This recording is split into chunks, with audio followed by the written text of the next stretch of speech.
እግዚአብሔር የተዋረደውን ማክበር ይችልበታል። እግዚአብሔር የተናቀውን ሰው ማድረግ ይችላል። እግዚአብሔር እዚህ ውስጥ ማነው ከትቢያ ያላነሳው? ማነው በወደቅን ሰዓት ሰዎች ሁሉ በረሱን ሰዓት አይነሳም ሰው አይሆንም ድጋሚ አይሳካለትም ብለው ትተውን እግዚአብሔር ግን ደግፎን እዚህ ያደረሰናል። እጅግ በጣም ቆንጆ ስለነበረች በቁንጅናዋ በውበቷ የተማረከው የሰፈር ጎረምሳ መውጫና መግቢያዋ ላይ ሁሉ ጊዜ ስለሚከታተላት እንደወደዳት እንደከጀላት በውበቷ እንደተማረከ ባለቤቷ አወቀና አንድ ቀን ለምን ፈተና አልፈትንም አለ። እንዲህ አላት፣ ስንቅ ቋጥሪልኝ ብሎ አገልግል ተሸክሞ ሄጃለሁ ብሎ አውቆ ተሰናበታት። ለምን? ቤቱ የሚገባው ወንድ ማን እንደሆነ ለማየት። ፈተና እኮ ነው። የሰማችሁ ነው? ቤቴ የሚገባው ማን ነው? የኔን ቅጥር የሚደፍረው እስቲ ማን ነው? ያ የወደደችው የወደዳት ሰው ይገባ ይሆን ብሎ አሰበ። እስኪ ጨልም ድረስ የቤቱ መግቢያው ላይ ክንብንሁን ደፍቶ ተደብቋል። ማንም ሰው የገባል ስላልነበረ ያንን ጎረምሳ መስሎ ከሷ ጋር አድሮ በሌሊት እሷ ሳታውቆ ተነስቶ ይሄደ። በዛ ሌሊት ዳዊት ተጸነሰ። ለዚህ ነው መዝሙር 50 ላይ ቁጥር 5 ላይ በአመጻ ተጸነስኩ ያለው ዳዊት። የዘንባባ ዝንጣፊ ይዘው ደስ ብሎናል እንኳን ገደልክልን አሉት። ያንን ያዕቆብን ባለጠጎችን ሲዘልፍ የማይፈራው በነገስታቱ ፊት ለፊት ሳይፈራ የመንግስቱን ወንጌል በክብር የገለጠውን ያዕቆብን ቀጥሎ ምን አደረገ? ሊቀ ሐዋርያት ጴጥሮስን ባስረላቸው ከዚህ በላይ ይደሰታሉ ብሎ ጴጥሮስን እስር ቤት ጨመረው። ጴጥሮስ የታሰረበት እስር ቤት 3 ክፍል አለው። 3 በሮች። ስንት በሮች? 3 መዝጊያ አለው ጴጥሮስ የታሰረበት ቤት። የመጀመሪያው 2 በሮች ትልልቅ በሮች ናቸው። የመቶ አለቃው ቁልፍ ቆልፎበታል። 3ኛው ቤት ደግሞ ጠባቂዎችን አኖረበት። ጨለማ ክፍል ነው።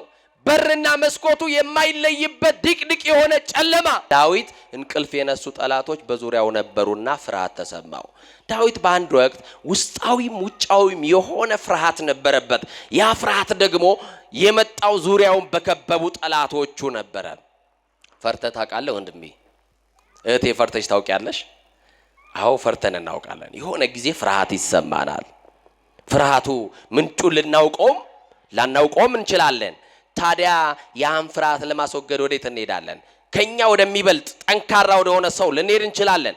እርዳታ ለማግኘት ምናልባት ወደ እናት ወደ አባት ወደ ወንድም ወደ እህት ወደ ንስሐ አባት ወደ ጓደኛ ብቻ ሊያማክር ወደሚችል በእውቀት ወደ ተሻለ ሰው ልትሄዱ ትችላላችሁ። ግን ፍርሃታችሁ ላይወገድ ይችላል። ዳዊት ፍርሃት ይፈራና በዙሪያው ያሉ ጠላቶቹን ያይና ፍርሃቱ ውስጥ ይዋጥና ደግሞ ፍርሃቱ በማን እንደሚወገድ ሙሉ የሆነ እምነት ያገኝና ደግሞ መልስ እንደዚህ ብሎ ይመልሳል። መዝሙር 56 ቁጥር 3 ላይ እምነቴን ባንተ ላይ አደርጋለሁ ይላል። እስቲ በሉ ዘመን ይቀጥልላቸዋል። ያቺ ቀንን የሚያስታውሱ እኔን ያስመለጠኝ መልአክ ነው፣ እኔን የሚያስመለጠኝ እግዚአብሔር ነው፣ እኔን ያስመለጠችኝ ድንግል ማርያም ናት የሚሉ ሰዎች አሉ። አማኑኤል ዘመን ይቀጥልልን። አማኑኤል ነጭ ያለበሰን አማኑኤል የሽበትን ክብር ዘውድ አድርጎ በራሳችን ላይ ይደፋልን። አማኑኤል በማያኖሩ ሰዎች መካከል የሚያኖረን አማኑኤል ወተን ስንገባ ተኝተን እስክንነሳ የማይለየን በአደባባይ የነበረው ታሪካችንን በጓዳ ይከተተልን።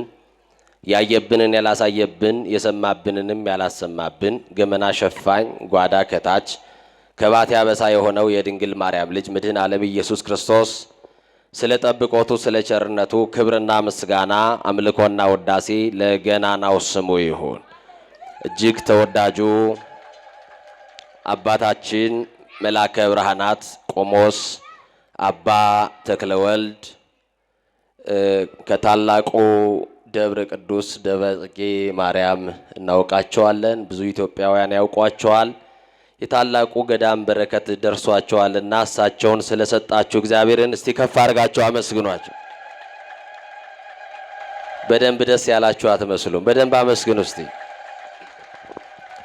ክቡር ሊቀ ትጉሃን መምህር ዘሪሁን የዚህ ታላቅ ቤተ መቅደስ ዋና ጸሐፊ፣ ክቡር መምህራችን መምህር ያሬድ ታፈረ ሊቀ ዲያቆናት፣ ዘማሪ ነብዩ፣ ክቡራን የምትሆኑ ሊቃውንተ ቤተ ክርስቲያን በየማይረጋችሁ የእግዚአብሔር ቤተሰቦች ሁላችሁም በወደደን ባከበረን በሰላማችን ራስ በኢየሱስ ክርስቶስ ስም ሰላም እላችኋለሁ። እንደምን አደራችሁ? እንደምን አደራችሁ? አሜን። እግዚአብሔር ይመስገን ብለን እንድናመሰግነው የረዳን ያገዘን አምላካችን እግዚአብሔር ስለ በጎነቱ ስሙ የተመሰገነ ይሁን። ለቃል ረደት ለስጋ ምርገት መሰላል የሆነች የአዲስ ኪዳን ኪሩብ ከሰማይ የረቀቀች ዳግሚት ሰማይ በቀደመ ልመናዋ ፍጥረት የምታስምር አዛኝ የጻድቃን ወዳጅ የኃጥአን አማላጅ እናታችን አማላጃችን በረሃብ ዘመን በልተን የጠገብንባት መሶባችን ድንግል ማርያም በጥማት ዘመን ጠጥተን የረካንባት ጽዋችን ድንግል ማርያም ልብሳችንም ጉርሳችንም ድንግል ማርያም ዘመዳችን ወገናችን ድንግል ማርያም የምንመካባት የመመኪያችን ዘውድ ድንግል ማርያም ዲያብሎስን ድል የነሳንባት የድል አክሊላችን ድንግል ማርያም የምንመረጎዝባት በትረ ሃይማኖታችን ድንግል ማርያም ገነት መንግስተ ሰማያት የገባንባት በራችን ድንግል ማርያም የሕይወት እንጀራ የቀረበባት መሶባችን ድንግል ማርያም ብርሃን ያየንባት አይናችን ድንግል ማርያም ከፍ ከፍ ያልንባት መታያችን ድንግል ማርያም ከኃጢአት ስጥመት የዳንባት መርከባችን ድንግል ማርያም በመላእክት በደቂቀ አዳም በልዑላኑ በትሑታኑ በሰማይ በምድር ውድስት የሆነች ድንግል ማርያም ሥላሴ ክብር የክብር ክብር ያጎናጸፏት ድንግል ማርያም ከመንጸፈ ደይን ወደ ገነት ከሞት ወደ ሕይወት ከሐሳር ወደ ክብር ከልልና ወደ ትሕትና ከትሕትና ወደ ልልና የወጣንባት መሸጋገሪያችን የኢየሱስ ክርስቶስ እናት የኔና የናንተ እናት እንባችን ታብሶባታልና በአማላጅነቷ ጥላዋ ስር ስላረፍን ክብር ለድንግል ማርያም ይሁን። አመስግኗት በደንብ አድርጋችሁ።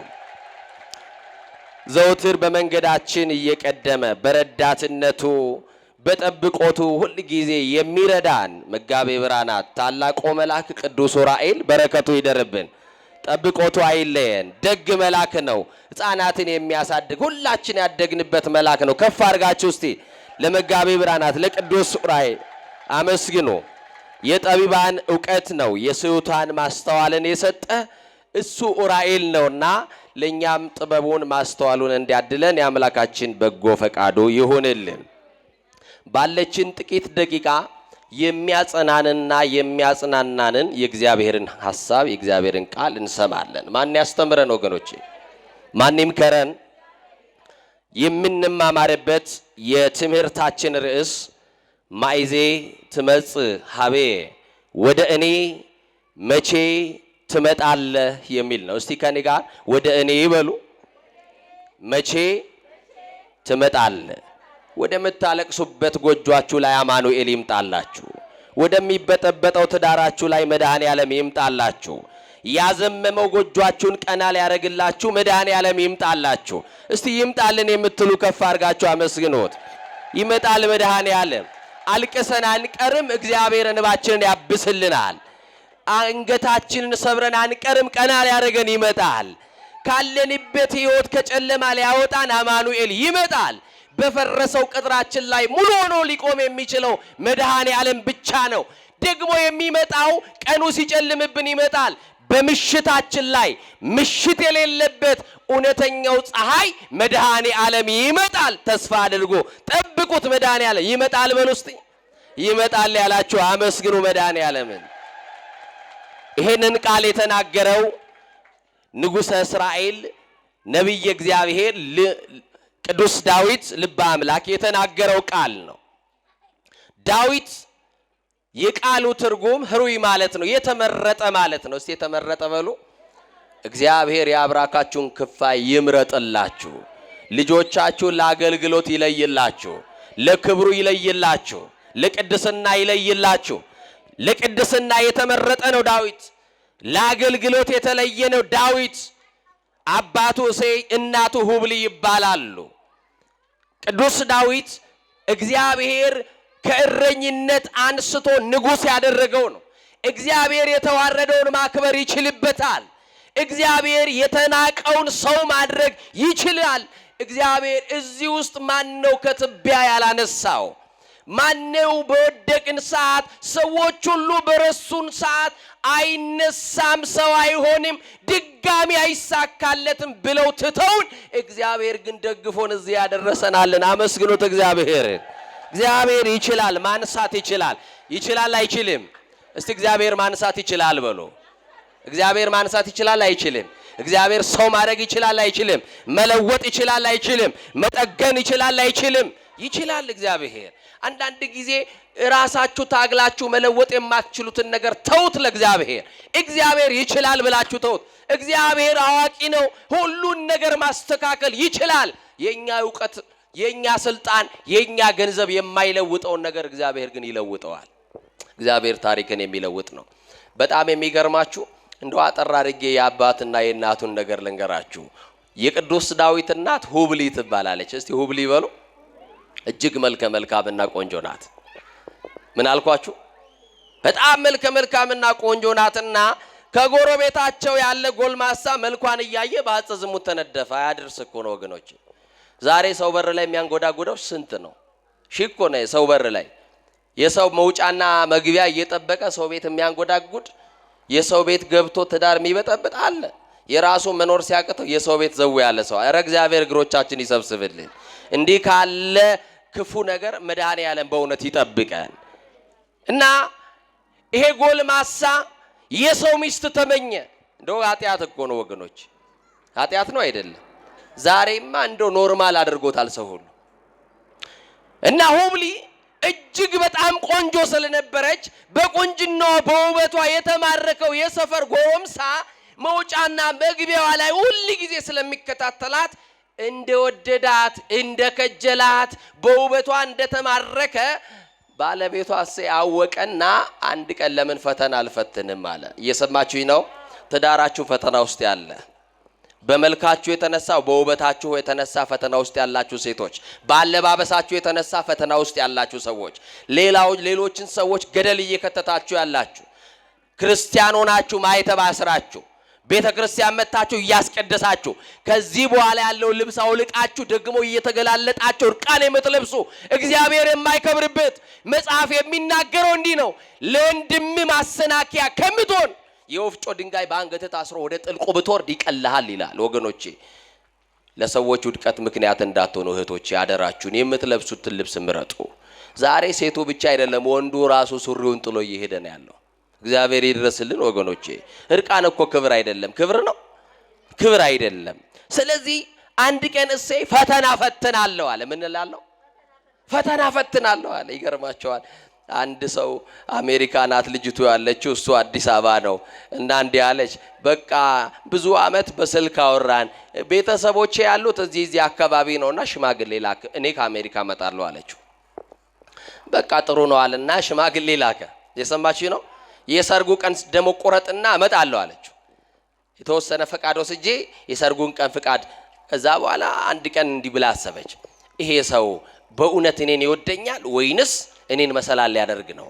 እኔን ነው ገንዘቤን ነው የሚፈልገው? ለምን አልፈትነውም አለች። ልክ ሁብሊን ሊፈትናት ባሏ እንደተዘጋጀ፣ ተፈትናችሁ እንዳትወድቁ ብቻ ስላሴ ይርዳችሁ። የገዛ ትዳራችሁን በገዛ እጃችሁ ንዳችሁ ፈተና ውስጥ እንዳትወድቁ ማን ይርዳን? ማን ይርዳችሁ? እግዚአብሔር ይርዳን። ከዛ በኋላ ምንድነው ፈተናው መሰላችሁ? በሌላ ስልክ ቴሌግራም ከፈተችና የአንድ ቆንጆ ሴት ፎቶ አስቀመጠች፣ አንድ 10 ፎቶ እና ጻፈችለት። ይቅርታ ከቴሌግራም ግሩፕ ላይ ያገኘሁት እገሌ ይባላለሁ እንተዋወቅ አለችው። ተዋወቁ። እንዴት ነው ባለትዳር ነህ? ብቸኛ? ኧረ ብቸኛ ነኝ አለ። እንደው እኔም ብቸኛ ነኝ፣ ማን ያውቃል እግዚአብሔር አንተን ለኔ ብሎ ከሆነ ስትለው፣ አዎ እውነት ነው፣ አጋጣሚው ጥሩ ነው፣ አንቺንስ ለኔ ብሎ ከሆነ ብሎ ማውራት ጀመረ። ነጥብ እንዳጥሉ ወንዶች፣ እየሰማችሁኝ ነው? እየሰማችሁኝ ነው? አዎ በደንብ ብትሰሙ ይሻላችኋል።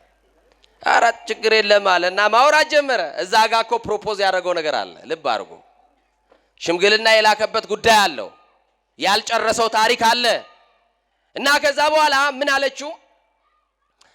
በዚህ ቀን ወደ ኢትዮጵያ እመጣለሁ፣ የምወደው አለባበስ እንዲህ ያለ አለባበስ ነው፣ አበባ ይዘ እንዲህ አይነት አለባበስ ለብሰ ቦሌ ኤርፖርት ተጠብቀኝ አለችው። የቦሌን ብርድ ደግሞ ለሊት ላይ አድርስ ነው። ያንን ብርድ እየጠጣ ጠብቃት። ራሷ እኮ ነው የምትመጣው። የሰማችሁ ነው አይደል? ከዛ ራሷ መጣችና እሱ የሚጠብቀው ፎቶ ላይ ያለችውን ቆንጆ ሴት ያቺ መጣችና ሶሪ ፈተና ላይ ነበርክ ወድቀሃል አለችውና ሄደች። ምን አለችው? ምን ላይ ነበርክ? ምን ላይ ነበርክ? አው ፈተናውን ያመጣችሁ ራሳችሁ ከሆናችሁ ሽማግሌ እያላችሁ መከራ አታብሉኝ እናንተ። ድክመታችሁን እመኑ። የኢትዮጵያ ወንዶች ደግሞ ችግራችሁ ሲነገራችሁ ዘራፍ ዕቃ መስበር ነው ችግራችሁ አይደለም። ቁጭ ብሎ መነጋገርና መመካከር ላይ ችግር አለባችሁ።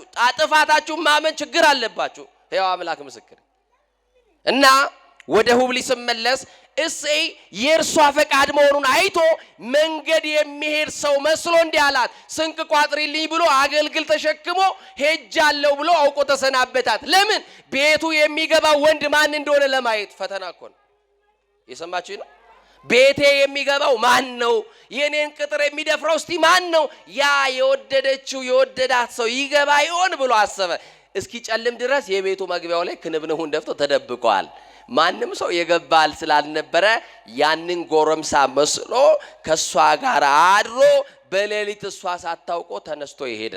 በዛ ሌሊት ዳዊት ተጸነሰ። ለዚህ ነው መዝሙር 50 ላይ ቁጥር 5 ላይ በአመፃ ተጸነስኩ ያለው ዳዊት ለራሱ የተናገረው ነው። እናቴም ለሞት ወለደችኝ ብሎ የተናገረው ዳዊት እንዲህ ባለ ሁኔታ ነው የተጸነሰው። ስለዚህ ቅዱስ ዳዊት ናፍቆቱ የሆነ እግዚአብሔር፣ ረዳቱ የሆነ እግዚአብሔር፣ ሳይታገል የሚጥለውን እግዚአብሔርን እርዳታ ፈልጎ ማይዜት መጽሐቤ ያለበትን ምክንያት አጠር አድርጌ ነግራችኋለሁ። ይሄንን ያለበት ምክንያት እንቅልፍ የነሱ ጠላቶች በዙሪያው ነበሩ። ወገኖቼ ዙሪያችንን ካየን አይናችንን የማያስከድኑ እንቅልፍ የሚነሱ ጠላቶች በዙሪያችን አሉ። ከንፈር የሚነክሱብን ሰዎች አሉ። ጊዜ የሚጠብቁ ሰዎች አሉ። ቆይ ብለው የሚፎክሩብን ሰዎች አሉ። ዳዊት እንዲህ ይላል፣ እኔ አንተን አምኜ ነው አይኔን የምጨፍነው ይላል። የሚነጋልኝ ደግሞ ከእንቅልፌ የምነሳው ደግሞ አንተ ደግፈኝ ነው ይላል። አንሰ ሰከብ ኮሎም ኮተንሳይኮስ መግዚአብሔር አንሳን ይላል። በቃ ይሄ ነው። እኔ ተኛው አንቀላፋው እግዚአብሔር ደግፎኛልና ነቃው ይላል። ማን ነው ደግፎ ያነቃችሁ? እስቲ ደግፎ ላነቃችሁ ለስላሴ ክብር ይሁንለት። እንደው ቆይ ጭብጨባው ይቅርና ማለት ነው። እስቲ ቻይና እጄ የሰራለት ከፍ አድርጎ ያሳየኝ። 2 ሰው 3 4 ሰው ተመስገን። እሺ ሜዲን ኢትዮጵያን ልያ ደግሞ እስቲ ስላሴ እጄ የሰጠው ቻይና ስል አወጣችሁ። ጉድ እኮ ነው።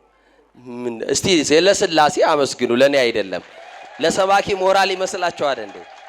ደግፎ ያነቃን ማን ነው ወገኖቼ? ማታ ጤነኛ ሆኖ ሙሉ አካል ይዘው ተኝተው ጠዋት ሲነሱ ፓላራይዝድ ሆኖ የተነሱ ሰዎች አሉ። ግማሽ አካላቸው ነው ያጡ። በሙሉ ጤና ስላሴ አንስቶ አመስግን ስትባል እንዲህ ትላለህ። በጣም እኮ የሚገርም ስቴዲየም ራሱ እንዳይጨበጨብ ለስላሴ ሲባል ለሰባኪ ሞራል እንዳይመስላችሁ እሺ። አጨብጭቡ ሲባል ሲገባው ለሚገባው ክብር አሳልፉ። እና ምን እያልኳችሁ ነው? ዳዊት እንቅልፍ የነሱ ጠላቶች በዙሪያው ነበሩና ፍርሃት ተሰማው። ዳዊት በአንድ ወቅት ውስጣዊም ውጫዊም የሆነ ፍርሃት ነበረበት። ያ ፍርሃት ደግሞ የመጣው ዙሪያውን በከበቡ ጠላቶቹ ነበረ።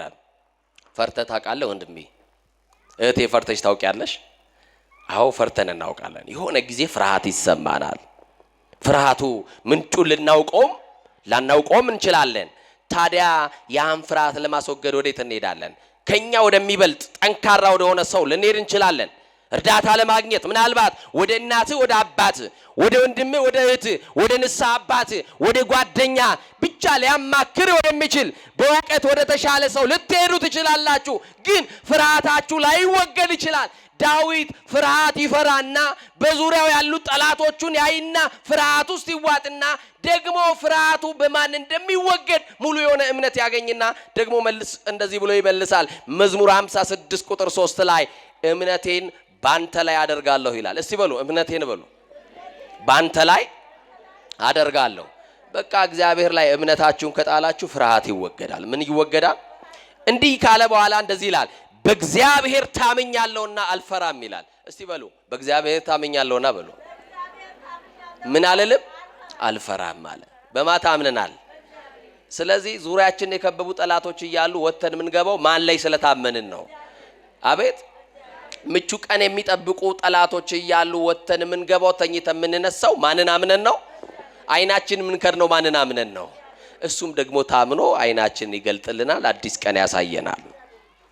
በጣም ይገርማቸዋል። ኤርምያስ በትንቢቱ ምዕራፍ 1 ቁጥር 8 ላይ ደግሞ እንዲህ ይላል፣ እኔ ካንተ ጋር ነኝና አልፈራም አለው እግዚአብሔር። እየሰማችሁ ነው? እኔ ካንተ ጋር ነኝና እየሰማችሁ ነው ወገኖቼ? እግዚአብሔር ከኛ ጋር ካለ፣ እግዚአብሔር ከኔና ከናንተ ጋር ካለ ምንድነው የሚያስጨንቀን? ቅዱስ ጴጥሮስ እንዲህ ብሎናል፣ የሚያስጨንቃችሁን በሱ ላይ ጣሉት እሱ ስለናንተ ያስባልና። ለኔና ለናንተ የሚያስብልን ጌታ አለ። እናት ለልጇ ታስባለች ስለወለደች። የወለደች ለልጇ ይሄን ያክል ካሰበች ከተጨነቀች የፈጠረ እግዚአብሔር እንዴት አያስብም? እና ቅዱስ ዳዊት ውጫዊ ውስጣዊም ጠላት ስለነበረበት ነው። የመጀመሪያው የዳዊት ጠላት ንጉስ ሳኦል ነበር። የመጀመሪያው የእስራኤል ንጉስ። ለምን ከተባለ ንጉስ በመንግስቱ ጎልማሳ በሚስቱ ቀናተኛ ነው። እውነት ሐሰት ንግስናዬን ይቀማኛል ብሎ ዳዊትን ፈራው። ለምን ከተባለ ዳዊት ያገኘውን ክብር ያውቅ ስለነበረ ሳኦል ዳዊት ባገኘው ክብር ፈራው። ጠላት እናንተን ለምን እንደሚፈራችሁ ታውቃላችሁ? ያገኛችሁትን ክብር ስለሚያውቅ፣ የተቀበላችሁትን ጸጋ ስለሚያውቅ። አሁን ከጸጋ ግምጃ ቤት ተቀምጣችሁ እግዚአብሔር እንዲሁ ይተዋችሁ ይመስላችኋል? እዚህ ቤት ተቀምጣችሁ ቅዳሴ ያስቀድሳችሁ ስትወጡ በጸጋ ተሞልታችሁ እኮ ነው የምትወጡት። አያችሁ ሙሴ 40 ቀንና 40 ሌሊት በሲና ተራራ ላይ ከእግዚአብሔር ጋር ተገናኝቶ ሲወጣ ያገኘው የእግዚአብሔር ክብር የእግዚአብሔር ጸጋ የሞላው የእግዚአብሔር መንፈስ ከ40 ቀን በኋላ ወደ ሕዝበ እስራኤል ሲሄድ እኮ የሙሴን አይኖች እንኳን ለማየት አልቻሉም ማለት ተገልበብለን ተሸፈንልን ልናይ አልቻልንም። ከተቀበልከው ክብር የተነሳ አይናችን በሙሉ አይን አንተን ልናይ አልቻለም ይላል። አሁን ከዚህ ቤት ስትወጡ ከተቀበላችሁት ጸጋና ክብር የተነሳ ጠላቶቻችሁ እንኳን በሙሉ አይን አያያችሁም። የተቀበላችሁት ክብር የተቀበላችሁት ጸጋ የእግዚአብሔር ጸጋ የማጸጋ ለትሑታን ጸጋን ይሰጣል ትዕቢተኞችን ደግሞ ያዋርዳል ይላል ሐዋርያው ያዕቆብ። በትሕትና የመጣችሁ በትሕትና የተመላለሳችሁ እዚህ ሰዓት በዚህ ሰዓት ስራ እያላችሁ የቅዱስ ጠባቂያችሁን ቅዱስ ዑራኤልን ብላችሁ መጣችሁ እዚህ ቃሉን ለመስማት የተቀመጣችሁ በትሕትና እግዚአብሔር ለትሑታን ጸጋን ስለሚሰጥ ከጸጋው ከማይጓደል ቸርነቱ ጸጋን ያድላችኋል። ያድለን መድኃኔዓለም። እና አንድ ቀን ሳኦል ምክር መከረ። ዳዊትን እንዴት አድርጎ እንደሚጥል እንዴት አድርጎ እንደሚያጠፋው የሞት ድግስ ደገሰለት። ደግሞ እግዚአብሔር ከጠላት ቤት ወዳጅ አስነሳለት። እስቲ በሉ ከጠላት ቤት ምን አረገለት? ማን ነው ከጠላት ቤት አምኖ እንጀራ የሚቆርሰው ወገኖች? ማን ነው ከጠላት ቤት አምኖ ውሃ የሚጠጣው? አለ እግዚአብሔር ሲወደን ምን እንደሚያደርግ ታውቃላችሁ? ከጠላት ቤት የሚያስመልጥ ወዳጅ ይሰጠናል። ከጠላት ቤት የተበጠበጠውን የመርዝ ብልቃጥ የሚደፋ ይሰጠናል። ከጠላት ቤት የተቆፈረውን ጉድጓድ የሚደፍን ወዳጅ ይሰጠናል። በአራት አቅጣጫ ከበውን በአንድ አቅጣጫ የሚያስመልጥ ወዳጅ ይሰጠናል። ማን ነው ያ ወዳጅ ካላችሁ? የንጉሱ የሳኦል ልጅ ዮናታን አባቴ ሊገል ነው እያለ ሌሊት ዘግቶ የመከረበትን ምክር እግዚአብሔር እንዲሰማ ያደረገውና ወደ ዳዊት ይልከዋል። ጠላትማ አንደኛው እኮ ታውቆ ጠላት ነው። ከጠላት ቤት ግን እግዚአብሔር ወዳጅ አለው። ምን አለው? ሊያድነን ሲፈልግ። ለዚህ ነው ዳዊት አንድ መዝሙር 3 ላይ በልጁ አቤሴሎም የተናገረው ነው ዝማሬው። የገዛ ልጁ አቤሴሎም በጠላትነት በተነሳበት ሰዓት ላይ እግዚኦ የሚበዙልኝ ሳቂውን አቤቱ የሚያስጨንቁኝ ምንኛ በዙ። ብዙሃን ቆሙ ላይ ብዙ ሰዎች ተነሱብኝ። ብዙሃን ይቤልዋ ለነፍሴ እያድነኪ አምላክኪ አንተ ሰምስካዬ አንተ ብዙ ሰዎች አምላክሽ ያድንሽ ይሉኛል። እኔ ከመወረውርልሽ አታመልጭም ይሉኛል። ግን አንተ ግን መታመኛዬ ነህ ይልና መጨረሻ አካባቢ ላይ እንደዚህ ይላል ከሚከቡኝ እስቲ ከሚከቡኝ በሉ ከአይላፍ ህዝብ አልፈራም አለ። ምን ከሚሉኝ ከሚከቡኝ ከአይላፍ ህዝብ አልፈራም አለ። ማን ስላለለት ይሆን? የተማመነው ማንን ስለሆነ ነው? የተደገፈው ማንን ስለሆነ ነው? እግዚአብሔርን። ሊያድነው የሚችለው እግዚአብሔርን ጠራ። አንዳንድ ቀን በህይወታችሁ እግዚአብሔር እንዲደርስላችሁ በጭንቀታችሁ ምሽት እግዚአብሔር እንዲደርስላችሁ ትፈልጉና ምን ትላላችሁ? ጌታ ሆይ እባክህን እኔን መቼ ነው ቀና የምታረገኝ? ጌታ ሆይ መቼ ነው ሰው የምታረገኝ? መቼ ነው የኔ መከራ ማብቂያው? ህመም ሰለቸኝ፣ መድኃኒት ሰለቸኝ፣ ሐኪም ቤት መመላለስ ሰለቸኝ። ጌታ ሆይ እኔን እንደ ሰው ቀና የምታረገኝ መቼ ነው የምትጠግነኝ ትሉ ይሆናል። ይመጣል መድኃኔዓለም። ማይዜ ትመጽእ መቼ ትመጣለህ የምትሉት ይመጣል አንድ ቀን። አቅም ደክሞ ጉልበት ሲዝል ሊያበረታ ይመጣል። እንዲሁ የሚተዋችሁ እንዳይመስላችሁ አማኑኤል ከነመከራችሁ እየተመላለሳችሁ የዛሬ ዓመት ባለቀሳችሁበት ጉዳይ እኮ ዛሬም እያለቀሳችሁ ያላችሁ ሰዎች አላችሁ። የዛሬ ዓመት በታመማችሁበት ህመም እኮ እንኳን መድኃኒት ማገገም እንደው ምን ይሆነ እኮ ትንሽ ማገገሚያ ነገር እንኳን ሳታገኙ አሁንም ድረስ በዛ ህመም ያላችሁ ትኖራላችሁ። ከትከሻችሁ ላይ ያለው ያ ትልቅ ሸክም ያጎበጣችሁ ቀና ብላችሁ እንዳትሄዱ የከለከላችሁ ዛሬም አግብጧችሁ ሊሆን ይችላል። ግድ የለም ትከሻችሁ ላይ ያለውን ሸክም ገንዘባችሁ አይደለም የሚያነሳላችሁ፣ ስልጣናችሁ አይደለም የሚያነሳላችሁ፣ ዘመዳችሁ አይደለም የሚያነሳላችሁ።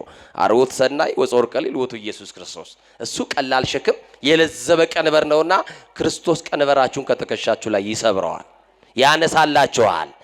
እዚህ ቤት መጣችሁ ከብዷችሁ አልቅሳችሁ ሌሊቱን ስትጨነቁ ሌሊቱን ስትገላበጡ አድራችሁ ጎንበስ ብላችሁ ለስላሴ ሰግዳችሁ አምላከ ቅዱስ ዑራኤል መከራዬን ታውቃለህ አቅልልልኝ ብላችሁ ስትነሱ ቀሏችሁ አልተነሳችሁም። ምሕረቱ ደግፎ እኮ ነው ያነሳችሁ። ባለ ብዙ ምሕረት የሆነው አማኑኤል የትዕግስቱ ብዛት ሰፊ የሆነ የሚምር ይቅር የሚል እና ቅዱስ ዳዊት በጣም ጠላቶቹ በረቱበት። ጠላት ሲበረታበት ወደ እግዚአብሔር ታሪኬን ሊያበላሹት ስማችንን የሚያጎድፉት አርጋ የሚለጥፉት ጠላቶች በዙሪያችን ሊነሱብን ይችላሉ። እንደ ቅዱስ ዳዊት እግዚአብሔርን መጣራት ነው። የእግዚአብሔር ልጆች በረዳትነቱ የምናውቀው ታላቁ መልአክ ቅዱስ ዑራኤል በመከራችን ጊዜ ይደርስልናል።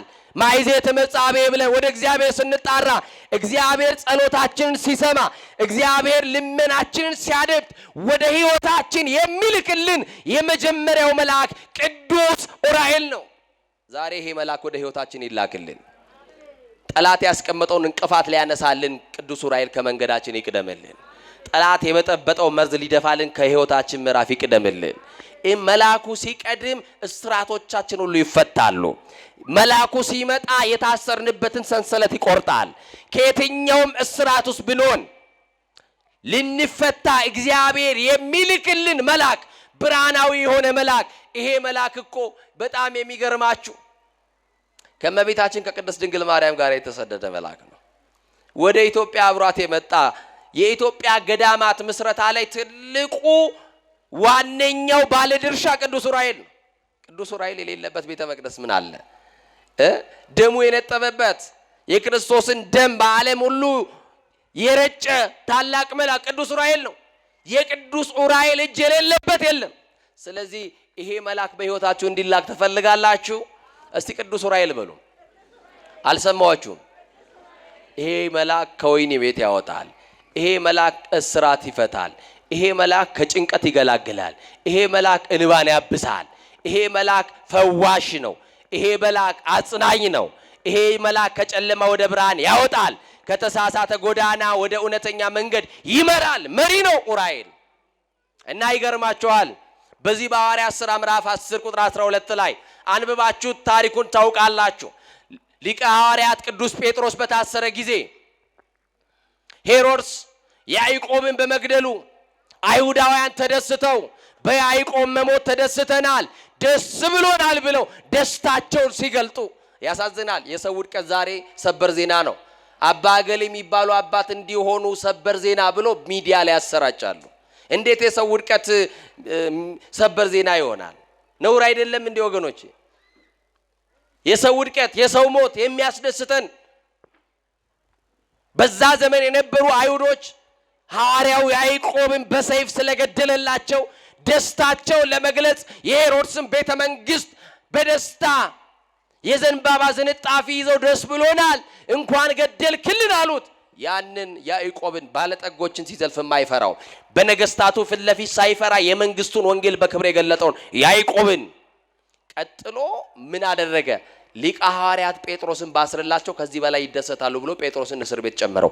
ጴጥሮስ የታሰረበት እስር ቤት 3 ክፍል አለው፣ 3 በሮች። ጨርሻለሁ ትምህርቴን። ስንት በሮች? 3 መዝጊያ አለው ጴጥሮስ የታሰረበት ቤት። የመጀመሪያው 2ቱ በሮች ትልልቅ በሮች ናቸው። የመቶ አለቃው ቁልፍ ቆልፎበታል። 3ኛው ቤት ደግሞ ጠባቂዎችን አኖረበት። ጨለማ ክፍል ነው። በርና መስኮቱ የማይለይበት ድቅድቅ የሆነ ጨለማ።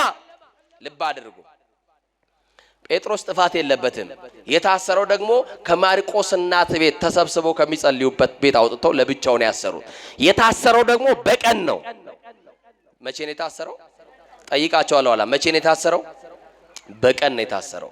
እና ይገርማችኋል፣ በቀን የታሰረ መቼ ይፈታል ብላችሁ ታስባላችሁ? በማታ ወይንስ በቀን? በዚህ ሀገር እስቲ እንደ ሀገራችን አውሩኝ። በቀን የታሰረ ማታ ይፈታል? ለምን? ዋስ የሚጠራው መቼ ነው? በቀን። እግዚአብሔር ደግሞ የሚሰራውን ታያላችሁ። ጴጥሮስ ወደ እስር ቤት ሲጣል ከጴጥሮስ ጋር ክርስቶስ አለ። በቃ የትኛውም ምክር ያሰት ምክር መክረው ወንጅለው ሊያሳስሩን ይችላሉ። ክርስቶስ ከኛ ጋር ካለ ግን የትኛውንም እስራት ፈቶኛል ሊያስመልጥ ይችላል አይችልም? ይችላል አይችልም? ይችላል። ከዛ ጴጥሮስ ወደ እስር ቤት ተጣለ።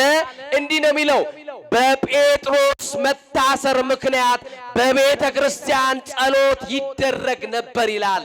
ቤተ ክርስቲያን ስለታሰሩ ምእመናኖቿ ስለታሰሩት ልጆቿ ትጸልያለች። ስለመፈታታችን፣ በአጋንንት እስራት ስለታሰሩ፣ በዓለምና በኃጢአት ስለታሰሩት፣ በገዢዎች ቀንበር ወድቀው ለታሰሩት ስለመፈታት ትጸልያለች ቤተ ክርስቲያን።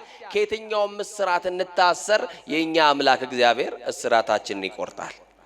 እና ይገርማችኋል፣ ጴጥሮስ ወደ እስር ቤት ሲገባ ሄሮድስ እንዲህ አለ፣ 3 ክፍል ያለው እስር ቤት፣ ነፍሰ ገዳዮች በሚታሰሩበት እስር ቤት እጁንም እግሩንም በካቴና እሰሩ፣ ደግሞ ካቴናውን በቁልፍ ቆልፉት አላቸው። እንዴ 3 ክፍል አይደለም አንድ ክፍል ቤት ቢቆልፉበት ጴጥሮስ አይበቃም እንዴ? ሄሮድስ እኮ ያውቃል የጴጥሮስ ጌታ ከየትኛውም እስራት ውስጥ ሊፈታው እንደሚችል ያውቃል። ጠላትህ እኮ ያውቃል፣ ጠላትሽ ያውቃል። የመተቱብህ የደገሙብህ ያስደገሙብህ ከየትኛውም ትብታብ ያንተ ጌታ አማኑኤል ሊፈታ እንደሚችል እኮ ጠላት ጠንቅቆ ያውቃል። ለጊዜው ነው እንጂ የኔ ጌታ አይፈታብ እንዴ? ያንቺ ጌታ ጠዋትና ማታ በፊቱ የምትንበረከክለት ልዩ 3 አብ ወልድ መንፈስ ቅዱስ ሥላሴ አይፈታም እንዴ? የታመንበት ጌታማ ይፈታናል። ጠላት ያቅሙን ይሞክራል፣ የኛ ጌታ ግን ይፈታል። ይፈታል አይፈታም? ምን ነው ዝም አላችሁ? እና ጴጥሮስ እስር ቤት ገባ። እስር ቤት ውስጥ ቁጭ አለ። ከዛ እጁም እግሩም ታስሯል። ደግሞ 2 ወታደሮች ተቀምጠዋል። ወታደሮቹ በ4 ፈረቃ እንዲጠብቁት ተደረገለት። በስንት ፈረቃ? ለምን እንደሆነ ታውቃላችሁ? እንቅልፋቸው ሲመጣ ጴጥሮስ እንዳያመልጥ እንዳይተኙ የሚፈራረቁ የሚቀያየሩ ወታደሮች ተደረጉለት፣ ንቁ የሆኑ። ጴጥሮስ ግን በ2 ወታደሮች መካከል ተኛ። ምን አለ? ተኛ። አንዳንድ ጊዜ ደክመሽ ሳይሆን ሲቀር ተስፋ ስቆርጡና ስተኙ እግዚአብሔር የዛ ቀን ይመጣል፣ መልአኩን ይልካል። የዛ ጊዜ የሆነ ነገር በቃ የኔ ነገር አብቅቶለታል ብለው መሬት ላይ ወድቋል፣ አይነሳም አይታፈስም ብለ ተስፋ የቆረጥክበትን ነገር እንደገና ሊያነሳልህ አማኑኤል መልአክ ወደ አንተ ይልክልሃል። ይመጣል የሆነ መልአክ ሊያነሳልህ ጀምረ ያልጨረስከውን ነገር ተስፋ ቆርጠት ተው ዳር ላይ የቆምክበትን ነገር እንደገና ህይወት ሊዘራበት ይመጣል። እግዚአብሔር የሚልከው ደግሞ መልአክ አለ፣ ነገርን የሚያስቀጥል መልአክ። እና ጴጥሮስ ተኛ። የተኛው ደግሞ ከሌሊቱ በ4ኛው ክፍል ነው። የሌሊቱ የ4ኛው ክፍል ማለት ወደ ሊነጋ አካባቢ ያለው ሰዓት ነው። ከ10 ሰዓት በኋላ ያለው ሰዓት ነው። 4ኛው ክፍል ተኛ ጴጥሮስ። በዚህ ሰዓት ቤቱ እንደተቆለፈ ነው፣ መዝጊያዎቹ እንደተቆለፉ ነው። ግን የጌታ መልአክ ይላል። እስቲ የጌታ መልአክ በሉ። ዛሬ በተዘጋው ነገራችሁ ሁሉ የጌታ መልአክ ዑራኤል ይግባላችሁ። የተዘጋውን የኑሮን ምዕራፍ ሊከፍት የጌታ መልአክ ይግባላችሁ። የተዘጋውን የጤና በር ሊከፍትላችሁ የጌታ መልአክ ይምጣላችሁ። የተዘጋውን የኑሮ ደጃፍ ሊከፍትላችሁ ይምጣላችሁ። በልጅ ናፍቆት ለምትሰቃዩ ይሄ መልአክ ይምጣላችሁ። እና ይገርማችኋል፣ የጌታ መልአክ ይላል ወደ እስር ቤቱ መጣ ይላል። ግን ቤቱ እንደተቆለፈ ነው። የሰማችሁ ነው አይደል? አንኳኩቶ አይደለም የሚመጣው፣ ቁልፍ ሰብሮ አይደለም የሚገባው። በተዘጋው መግባት ይችላል አይችልም? የተዘጋው ቤት ውስጥ ገባ። ከዛ ጴጥሮስን ሲያየው ተኝቷል። ጎኑን መታ አደረገውና ጴጥሮስ ፈጥነ ተነሳ አለው። ይሄ መልአክ ዛሬም ከተኛንበት የክፋት አልጋ ፈጥኖ ያንሳል።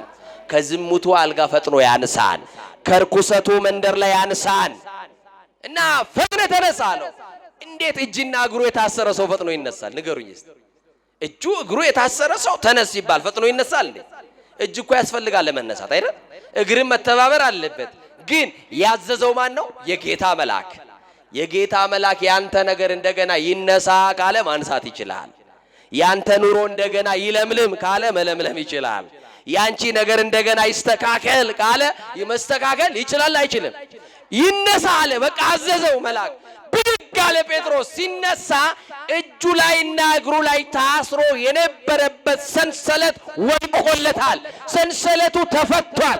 ጴጥሮስ ግራ ገብቶት ማየት ጀመረ። እጁ ላይ ካቴና ነበር፣ እርግጠኛ ነው፣ ያውም ቁልፍ የነበረበት። መልአኩ በቃሉ ብቻ ሲያሰንሰለቱ ተፈቷል። ኡራኤል ሰንሰለታችንን ይፍታልን።